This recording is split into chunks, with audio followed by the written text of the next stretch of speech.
15 degrees, you can see your breath. Out here in the lake effect, breaking tables like it's poetry. Where else would you rather be? Pinto, Ron, Elvis, and the lay poncho.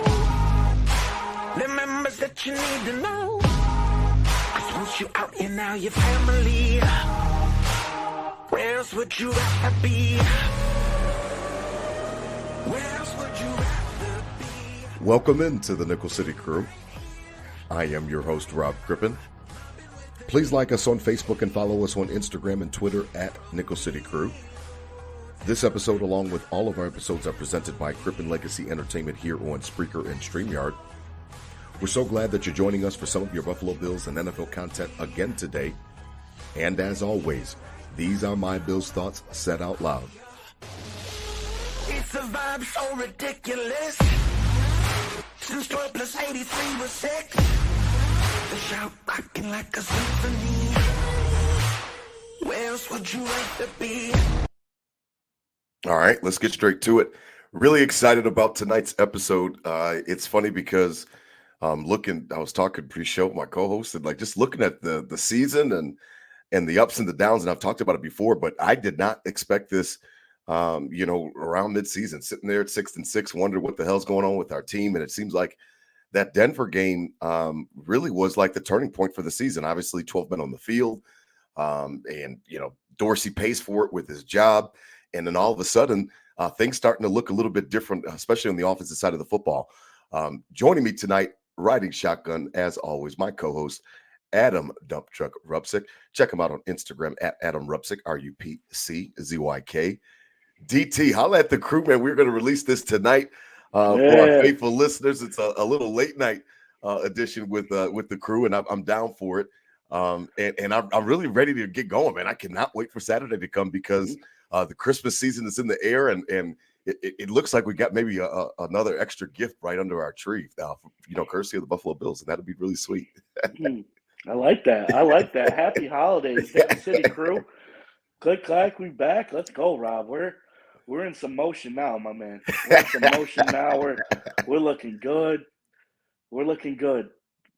Hove said it in Otis. He said, "I think I got my swagger back." Yeah. Not just the team getting its swagger back. The whole vibe. It's different. They're sitting up straighter. So yeah, let's get into it, baby. Yeah, absolutely. Let's get into it. It's so funny because that game Sunday was a game that I never saw coming in respects to the actual game script.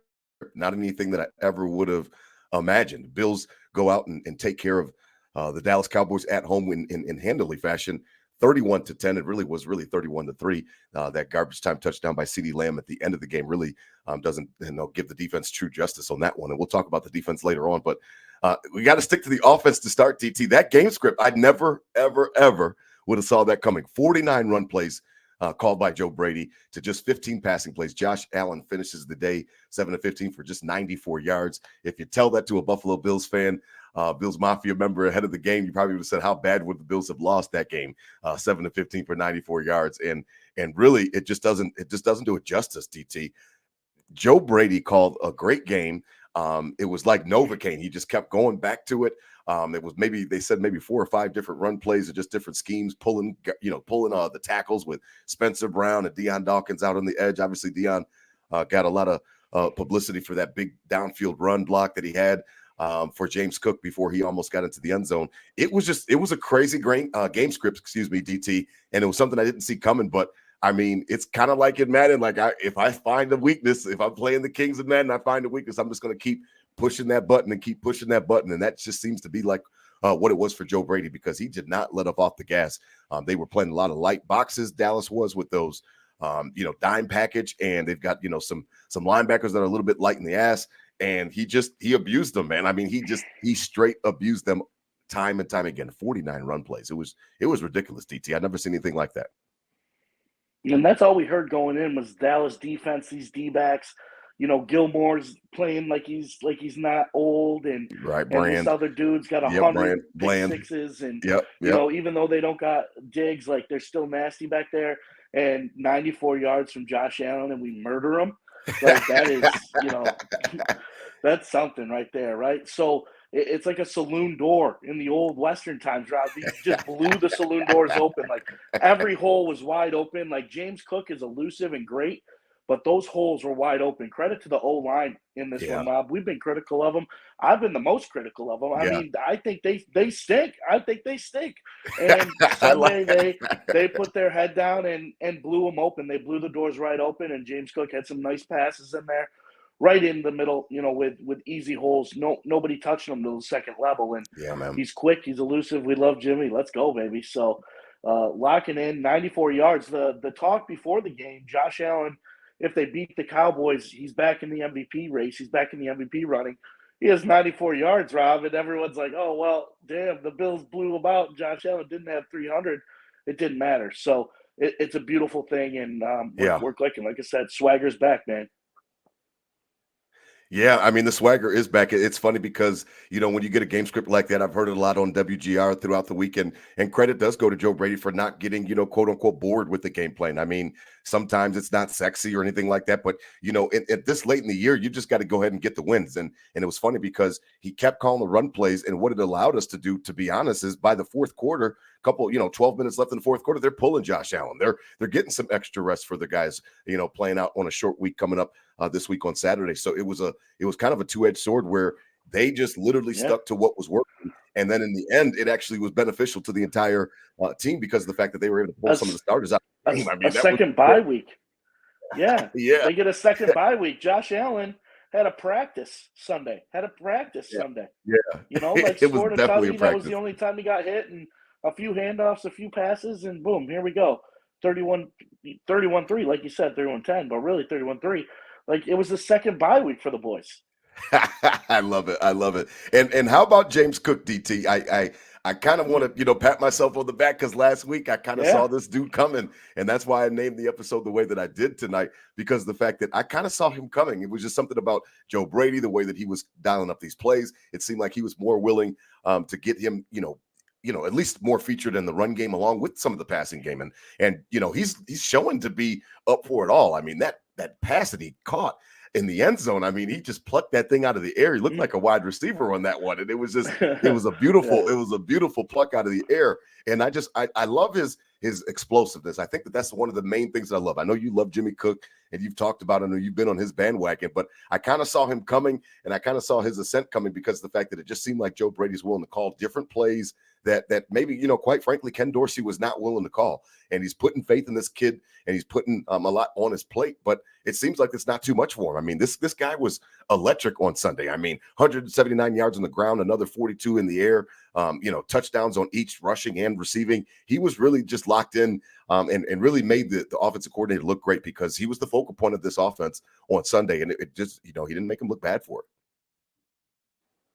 All around huge confidence build for him the past 2 weeks. Yeah. He's killed it. I mean, under Joe Brady, like you said, the Jimmy Cook train has been in full swing. And I love it. It's just gaining confidence from him, a young guy who struggled with it.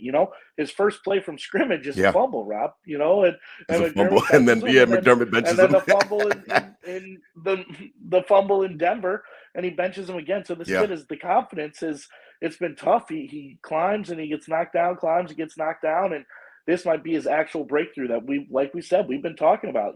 He's one step away, and I'm sitting down there last year, seeing him like almost getting around the edge and like seeing it in him, and now he's getting a little bit of swagger to him, and I mean it's looking scary now. 1-7's not afraid to throw to him.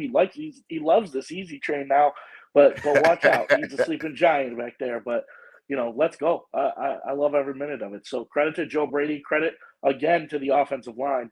For making it happen, because you can't get anywhere without an offensive line. And take it personal that all these other backs, Singletary, Moss, are going to these places and looking nice, and and we're getting stuff. So credit to them for making their boy look good and making Jimmy Cook look nice and swaggy on Sunday.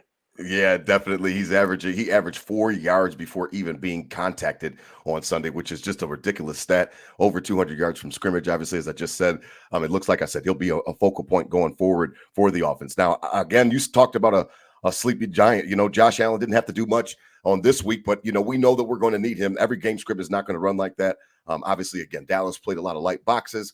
Again, they they love to stay in that dime look. They did not get out of it. I don't know what Dan Quinn was thinking, but he would not adjust his scheme whatsoever, and he stayed in those light boxes. And again, Joe Brady punished him for it. Now, before we transition, it's just, I mean, we got to be fair. We have to be even here at Nickel City Crew, and I always keep it real. So, I mean, I have to give Sean McDermott once again his props for his defense. I mean, that was an amazing performance, DT. I think that bested his performance before. We talked about his magnum opus was against Miami and the game script and how he played the Palms coverages and how he was just, masterful in his attack. This was his best. It's his best game once again. This is his best game as a D coordinator for the Buffalo Bills at any point in time throughout his tenure.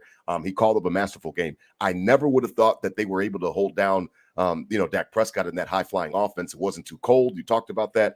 The rain really didn't seem to affect the game too much, even though Jerry Jones wants to be sour grapes and talking about how the rain affected his team, but I guess it didn't affect us, so that doesn't make any damn sense. But in all seriousness, I mean, the defense was right on time, DT. It's crazy because the injuries would be something that you can lean on. The injuries would be something that you can use as an excuse, and they haven't. To McDermott's credit, they've never really used it too much as an excuse, and they're proving that they can carry us as we go forward into the playoffs. I mean, defense travels. We know a run game was always something that's going to be good to have in your back pocket, and obviously 17 is our stud. But I feel really confident about the way that the defense and the direction that they're going against Kansas City. We shut down Patrick Mahomes pretty much all day. Obviously the Eagles game was a back and forth kind of a shootout, but it was a situation where this defense on Sunday was just up for the task, man. I mean, they did not let CeeDee Lamb off. They did not let the running game get started. They didn't let Dak Prescott feel comfortable in there, and it showed up on the scoreboard. I mean, again, those 10 points really don't even, do it justice. It really was a 3-point game for Dallas for their output, and it was just, tip of the cap to Sean McDermott, DT. I mean, he earned it. 3 points that's a hell of a performance. Even 10 points is a hell of a performance. Yeah, defensively in the cold, in the rain, building a strong front like that in all 3 phases of that defense is big for that whole confidence level as well. So, you want to talk about guys losing steps and this and that. They let what we're most critical of this defense is when they get beat late in games, when we have the lead and they go down and they score on them. And right. I'm not taking anything away from these last 2 games. They've been great and they've held the line. So you just got to keep that rolling, obviously. But we know also what this same exact defense is capable of, and we can lean on, look at all these injuries, but we're still losing those games down the stretch, fighting for our lives right now when we really didn't have to. So that's what it comes down to as well. So yes, they're playing better, but they're not out of the woods yet. And we're not too far away from the hit piece or the journalistic thing, as you would say from us. Let's just hope nobody got anybody a truck for Christmas this year, and let's beat the Chargers. Let's beat the Chargers and move on and enjoy it. So, oh goodness, credit to the D, but they're not out of the woods yet in my book, Rob. Yeah, no, I mean, you're absolutely right. We have seen them fail us for sure throughout the season in some critical moments, but it was good to see this little pattern that seems to be coming up right now where they are playing well. They're playing well at the right time. It's an important time of the season for you, your defense to be standing up. The weather's getting colder.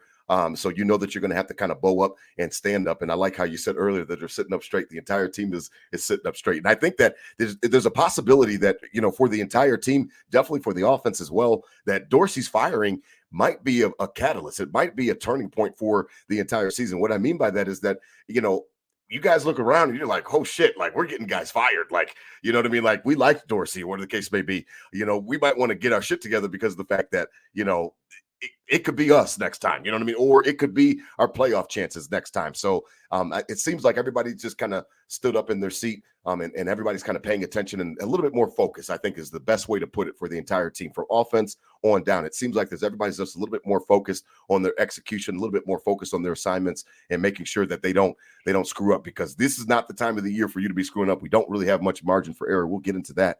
But right now, it seems like the team is definitely focused, and this is the time you want to be playing your best ball, to be honest. And they always say in 17 the loudest that, they're their biggest critics and they want success more than anybody, and they know the fans want it and they want it more. And obviously they do want it more. They should want it more. It's them, it's their job, yeah. and everything, we're just entertained by it. But at the same time, they want this more now They stumbled a little bit. They realized, okay, we can straighten up. We can get back into this. We prove it that you want it more, and you're Yeah. going to have to down the stretch here. And you talk about it might be a good transition into the Chargers here. You talk about Dorsey being fired and then kind of turning the leaf. And when the Raiders coach was fired, they went in and won and were smoking cigars and had the new swagger about them too. And I'm not saying the Raiders are good, but you come into Chargers, same thing, but let's go. It's not even close. So be what you got to do from what you're preaching from day one of we want this more than anybody. Go out and take care of business, right? So that's what I think the message has been preached, and 17 saying it, like I said, with his shoulders the straightest. Yeah, absolutely. I mean, it's going to be a time right now for everybody to just stay on all hands on deck. 8:00 on Saturday night, Christmas Eve. The Bills go on the road to SoFi Stadium to take on the LA Chargers as we transition. And DT, you're absolutely right.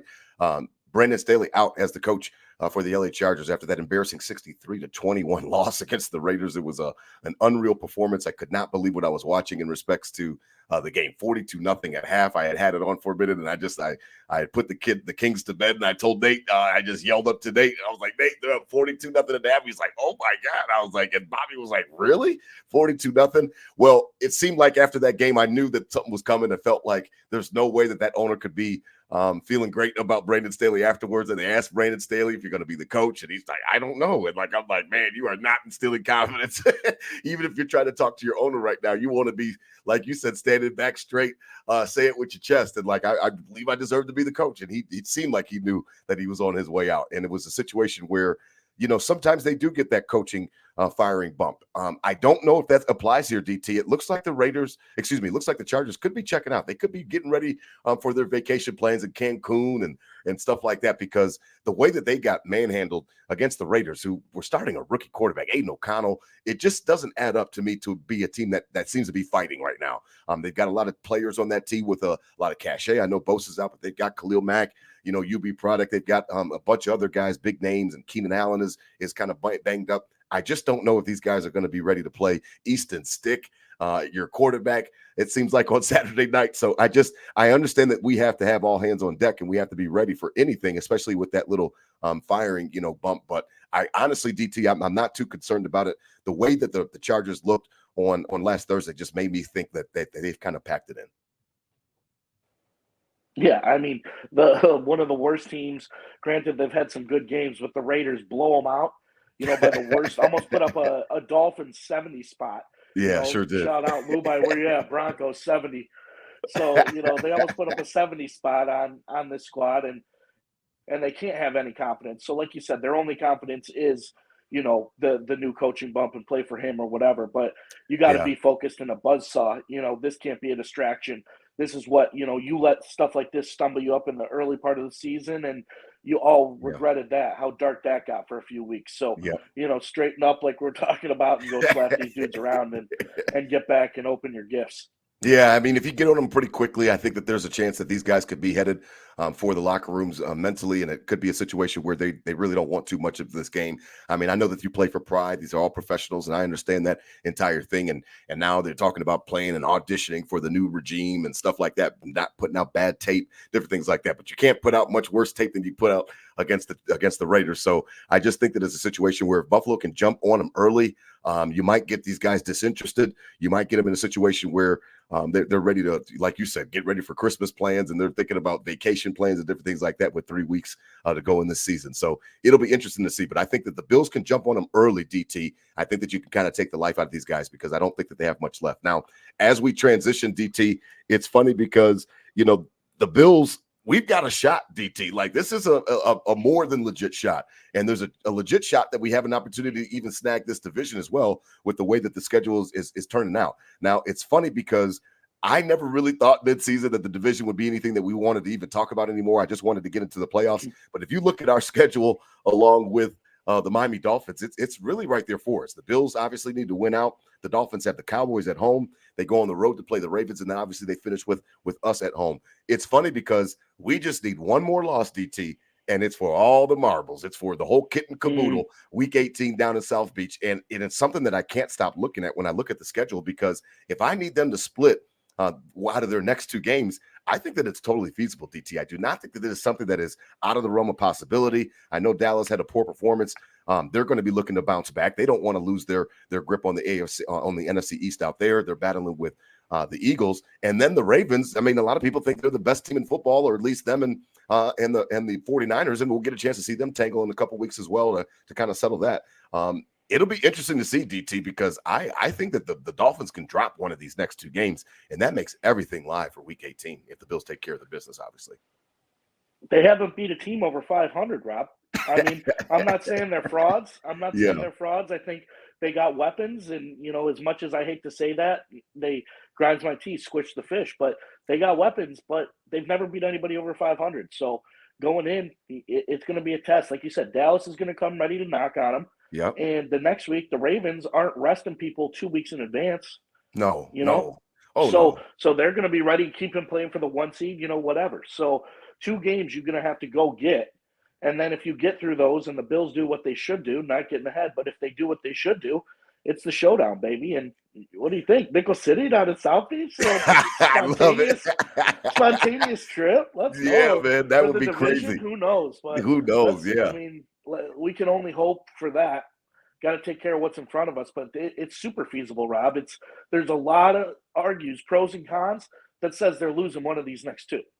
Yeah, I mean, it's interesting to look at the schedule and see how it lines up. And you're absolutely right about the Ravens. They're not packing anything in. They've got the 49ers this week, and then they'll battle against the Dolphins next week. So it's interesting because when I look at the schedule, obviously, we're not the players, so we can look ahead and we can go ahead on the schedule and things like that. I don't, the only thing about the Patriots that makes me, nervous is because of the fact that we laid an egg to them the first time. But I think that, again, the sense of urgency for this Buffalo Bills team, the fact that it's at home, they know everything that's on the line. I don't see a way that we lose these next 2 games. And then it does set it up where it's got, 90s vibes, of Kelly and Marino down in South Beach for everything, all the marbles, everything on the line. And you think about the AFC Championship game one time, and like just some of those rivalry games where it meant something. This game would be just as big. So it'll be interesting to see these next 2 weeks. Again, the Bills have to take care of their business. We know that. The Chargers are a team, again, that we're thinking that could be packing it in. The Patriots are the Patriots. I mean, 3 wins on the year.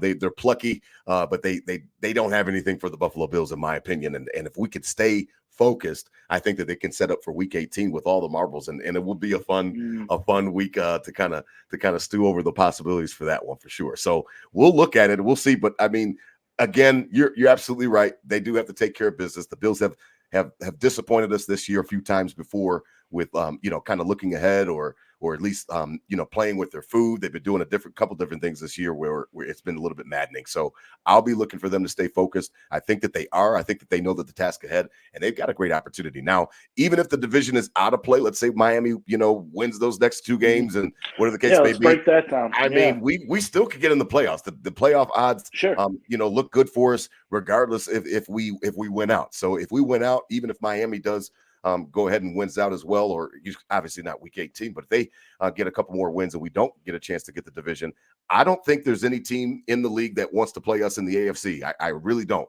I mean, I know that the Ravens seem to be the class of the conference, but I'm not scared of the Ravens.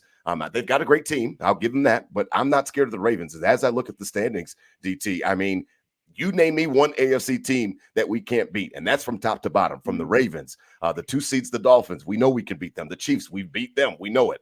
Jacksonville was a weird game. I still feel something had to do with London and all of that type of stuff, and I'll give them a little bit of a pass on that one. I think that we're a better team than Jacksonville, even with a healthy Trevor Lawrence. Cleveland, I understand the defense is ferocious, but I'm not afraid of a 38-year-old Joe Flacco. I'm just not. I know he's been making some pretty dimes out there. I'm not afraid of him. I know Cincinnati in the 6th seed, they've beat us too. Jake Browning, DT, I mean, come on. I don't know, man.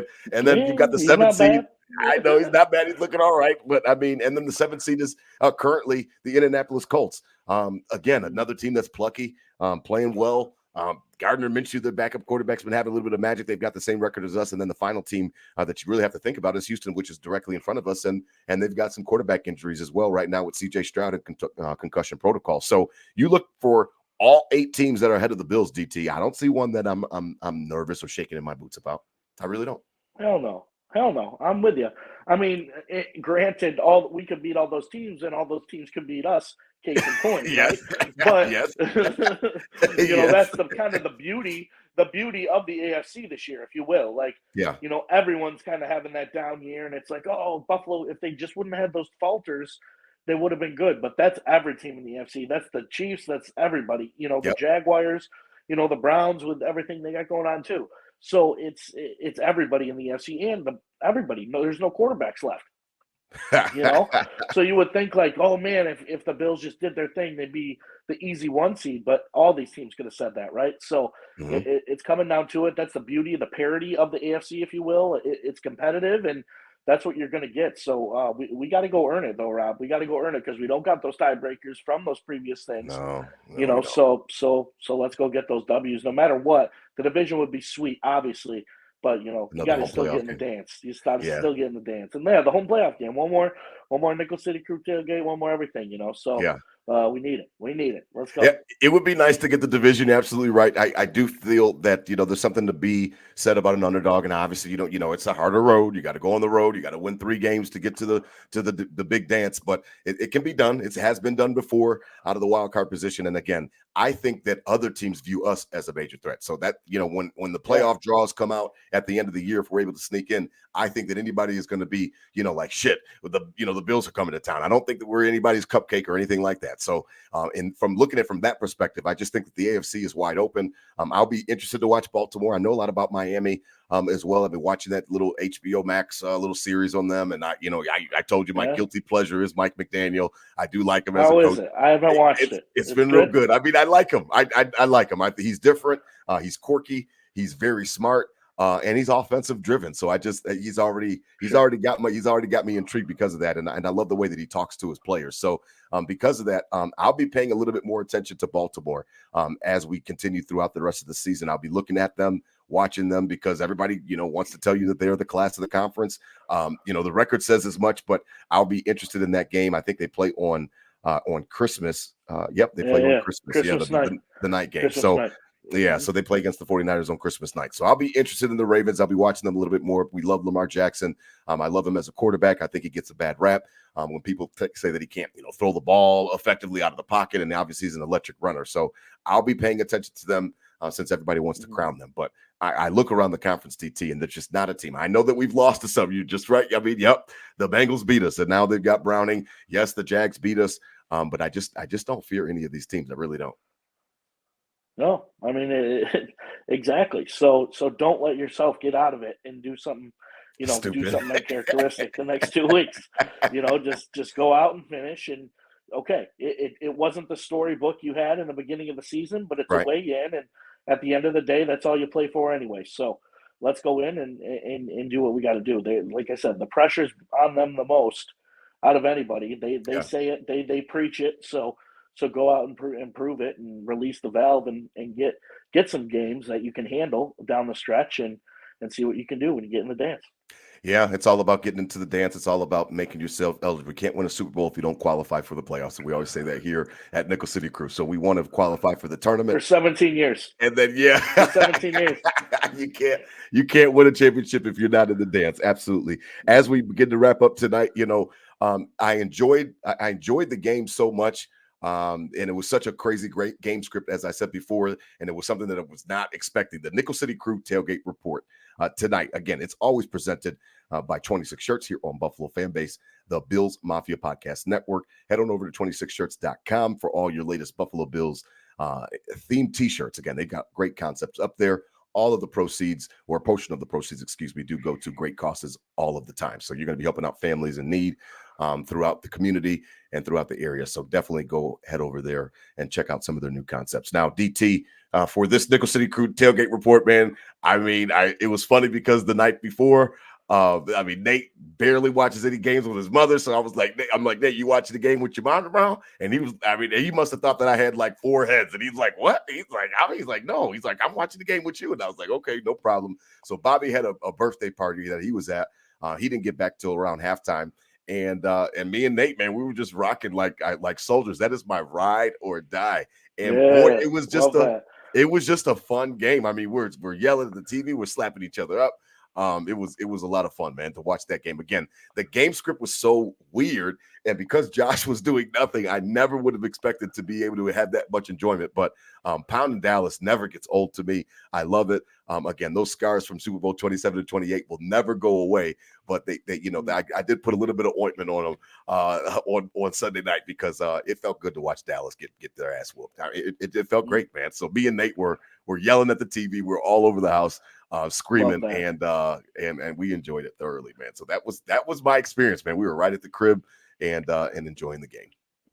I love it, Rob. That's he's my ride or die, man. He's my ride or die. You can share and and I always say I'm jealous of the kids nowadays. They get to go to school with 1-7 jerseys, you know, and stuff like that. That's dope. So good for you guys. That's an awesome experience, and what a game to do with you, baby. Dallas is going down. Yeah, Dallas is going down. Yeah. It was a beautiful, How was the tailgate, man? How did it work out? We were out at the OGs with the main setup. We were down in the corner this year, this week. Yep, and had like the back door, like the club, the back corner club. Big Ben, DJ Big Ben, on the back corner. Yeah, the grass lap VIP club. Yeah. Yep. And the Syracuse, shout out to Syracuse guys, Brandon, Stephen. There we go. The whole squad came out from Cuse, and there was a lot of us just getting down like I saw your buffalo mask. That was pretty sweet. Yep. The buffalo mask. We're getting in the zone and getting ready to beat the Cowboys, and that's exactly what we did. All around. Just a textbook strong tailgate. We had many challenges. We had some challengers on the shotgun, and hey, on air, I gotta admit, this is a big alert here. I mean, Nickel City Crew fans, I hope nobody loses respect, but what? Dump Truck 2.0, Johnny, he got me. He got you. He did. He got me on the first. He got me on the first one. What? And he's all grown up now. he really came for it. He was really excited, and he earned it. But once I got warmed up, Rob, once I got into the mix, we did a rematch and I put it to where it needed to be. But But the first time he got me, and I'll give him props. So shout out. Lacrosse legend, right? Depew. Yep. Yes, lacrosse legend. Yep. Little hockey. Yeah, man. Absolutely. Got DT on the first one. Good job. You're learning. Professional tailgating is no hobby. You got to get out there and be ready to go and be a chameleon. And those boys have done it. So shout out to them and that's our young crew. Ben and Anna Kay and Kayla and everybody. Like that's it. It was lit. That's what's up. Obvious. That's what's up, man. I had a good time down here. I'm glad that you guys had a good time there. How was the stadium, man? How was the atmosphere? Because I know that it looked like it was raining. Was the rain miserable? Did it make everybody miserable? How was it? Rain? No, not at all. I mean, it's a party the whole time. It's like the Patriots playoff game. It's perfection in the score park. after score, dominant, stop after stop, win after win. Like you were cheering the whole time. There was not a lick of worry or anything like that. They didn't cross the 50, They didn't cross the 50. So, it rained hard a few times, and it was nice to kind of everyone left at their own pace, which was beautiful. And so traffic wasn't bad, and got out there with a nice W, baby.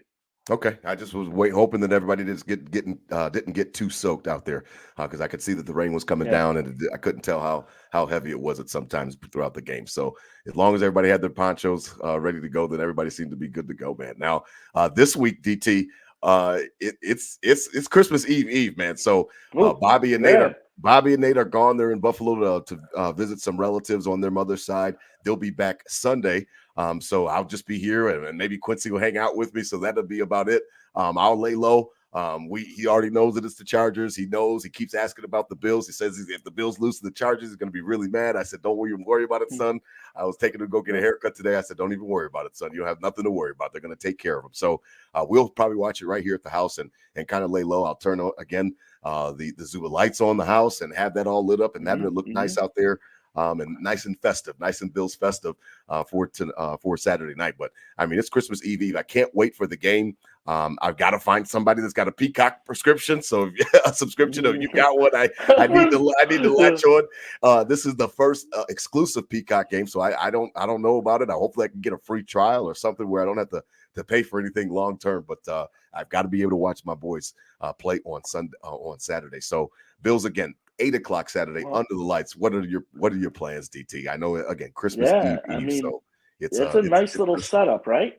Yeah. Great for the schedule there. You Saturday, it's beautiful, yeah. And then you wake up and it's not even Christmas; it's Christmas Eve. So you have even you can ease into the holiday, then have it's just a great start to the Christmas weekend. Absolutely. So let's get into it. Yeah, I'm going up to my sisters and Derek. Check out your nephew. There you go. And Elliot. Yep, and mom and dad coming up, and we're gonna be eating good and watching ball, baby. So that's the plan, and then I'll be down to my parents on Sunday, Monday. But looking forward to a good Christmas weekend for sure. That's what's up, man. Bills W can start it off nice. Yeah, that would have started off nice. It just looks like it just went final down there at KeyBank Center. The Sabres beat the Maple Leafs 9-3 after they just got beat 9-4 to the worst team in the league. They are just a Dr. Jekyll and Hyde team. I think they need therapy. Remember we were talking with Mama Monday about Josh Allen in the beginning of the year, and maybe he needs some type of sports counselor, man. It seems like the Sabres need some type of sports counselor because they can't seem to get their act together, and then they come out, they play the best teams, no problem. I think they beat the Golden Knights. I think they beat the Golden Knights and Jack Eichel the other night. 5-1. It doesn't make any sense. The Rangers 5-1. Yeah, come on now. It doesn't make any sense. Well, here's hoping that the Sabres get their act together, because I know that a lot of people are getting sick of them losing, and we all know about droughts here at Bills Mafia. So we want our brethren down there downtown to get their shit together, because it'd be nice to break that drought sometime too. As always, DT, I appreciate your time tonight, man, hanging out with me. Enjoy it, man. Happy holidays to you, man. You know I love you, man. Can't wait to see you. I'll be seeing you for the last game. Again, I'll be up for the Patriots game. Not going to miss it. Last home game of the season. Possibly, as we talked about, there is a chance that the Bills can go grab their fourth consecutive AFC East title. It won't be easy, but we do have these next 2 weeks to kind of make sure that you stay focused, get tuned up for that final Week 18 battle, which could be for all the marbles, man. Let's go. Could be the Patriots home game and a Villa in Miami. You never know. Rob. I love it. So let's lock in. Let's go. Rick Merry Ross. Christmas, Nickel City crew. Happy holidays, and Rob, to you and your family, Merry Christmas. Love you, man, and enjoy this game. Enjoy the holidays, and let's get this done, baby. Yeah, man, I appreciate it. Happy holidays to you guys too as well. And I'd be remiss if I did not mention, and I didn't tell you pre-show, DT. I got horrible news on Sunday. I got the news from my sister on Tuesday. Monday, she called me because I thought that she was just calling to talk about the Dallas game and stuff like that. Then she called me again on Tuesday, and I was like, I better pick up. So rest in peace, man. Just sad news. Longtime Erie County correctional officer came on our show, DT. Jeff Varner. He used to coach high school football at Bennett. We had him on for the show to talk a little bit about his experience and some of the things that the Bills were doing early in the season. Passed away tragically. Watching the Bills game, what he loved to do. He was just as big as a Bills fan as I was. He was talking about getting season tickets next year. We had just spoke last month. A really great guy. Tons of knowledge about the game of football. Tons of knowledge just about football in general. And the Bills, loved the Bills with a passion. Passed away, man, on his couch watching the Bills game. So I wanted to extend our condolences from Nickel City Crew, Bills Mafia, out to his beautiful wife and to his family, man. So that it really hurt to hear that. And I know that I saw on Facebook just the outpouring of love as well for Jeff Varner. So rest in peace to Jeff.